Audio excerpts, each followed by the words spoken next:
குட்டீஸ் இந்த கொஸ்டின் என்ன கொடுத்துருக்காங்க cot theta plus tan theta equal to sec theta into cosec தீட்டான்னு ப்ரூவ் பண்ணணும். இப்போ எல்ஹெச்எஸ் எடுத்துக்கூடமா எல்ஹெச்எஸ் ஈக்குவல் டு என்ன cot theta plus tan theta.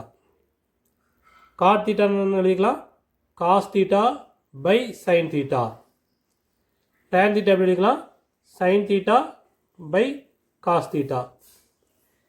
இது ரெண்டுக்கு எல்சிஎம் எடுத்திங்கன்னா என்ன ஆகும் sine theta into cos theta. இதை கிராஸ் மல்டிப்ளை பண்ணும்போது காஸ் ஸ்கொயர் தீட்டா ப்ளஸ் இதை கிராஸ் மல்டிப்ளை பண்ணும்போது sign square theta. Cos square theta plus sine square theta equal நமக்கு என்னன்னு தெரியும் 1 by sine theta into cos theta. இதை எப்படி எழுதிக்கலாம் 1 by sine theta into 1 by cos theta எழுதிக்கலாமா. 1 பை சைன் தீட்டா என்ன ஆயிரும் cosec theta. 1 by cos theta வந்து சீக்கன் தீட்டா. இதெல்லாம் ஆர்ஹெச்எஸ் பண்ணியாச்சு. எல்ஹெச்எஸ் எடுத்து ஆர்ஹெச்எஸ் ப்ரூவ் பண்ணியாச்சு.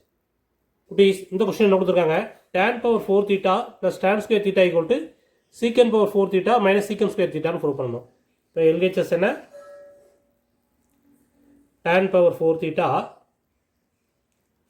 Plus tan square theta. இப்போ இதில் என்ன பண்ணுவோம் இதுலேருந்து ஒரு tan ஸ்கொயரை வெளியே எடுத்திங்கன்னா என்ன ஆகும் இந்த tan பவர் 4ல் ஒரு tan ஸ்கொயர் போயிருது. அப்போ மீதி இருக்கக்கூடியது ஒரு tan ஸ்கொயர் தீட்டா இருக்கும் ப்ளஸ் 1. இந்த இடத்துல tan ஸ்கொயர் வெளியே போகிறதுனால 1 ஆயிரும். tan ஸ்கொயர் தீட்டா கூட நமக்கு ஃபார்முலா ஏற்கனவே என்ன தெரியும் சீக்கன் ஸ்கொயர் தீட்டா மைனஸ் 1ன்னு போட்டுக்கலாமா. இந்த tan ஸ்கொயர் தீட்டாக்கு பதிலாக சீக்கன் ஸ்கொயர் தீட்டா மைனஸ் 1. இந்த tan ஸ்கொயர் தீட்டாக்கு பதிலாக சீக்கன் ஸ்கொயர் தீட்டா மைனஸ் 1. ஏற்கனவே உங்கள் ஒரு ப்ளஸ் 1 இருக்குது. இந்த ப்ளஸ் 1 மைனஸ் 1 கேன்சல் ஆயிரும். அப்போ நமக்கு என்ன கிடைக்கும் சீக்கன் ஸ்கொயர் தீட்டா மைனஸ் 1 இன்ட்டு என்ன கிடைக்கும் போது சீக்கன் ஸ்கொயர் தீட்டா. இது அப்படியே உள்ளே கொண்டு மல்டிப்ளை பண்ணிங்கன்னா சீக்கன் பவர் 4 தீட்டா மைனஸ் சீக்கன் ஸ்கொயர் தீட்டா. ஏன்னா இங்கே ஒரு சீக்கன் ஸ்கொயர் இருக்குது. இந்த சீக்கன் ஸ்கொயர் பெருக்கும்போது சீக்கன் பவர் 4 தீட்டா 1 இன்ட்டு சீக்கன் ஸ்கொயர் தீட்டா சீக்கன் ஸ்கொயர் தீட்டா. இதுதானே ப்ரூவ் பண்ணணும். Left hand side equal to right hand side hence prove.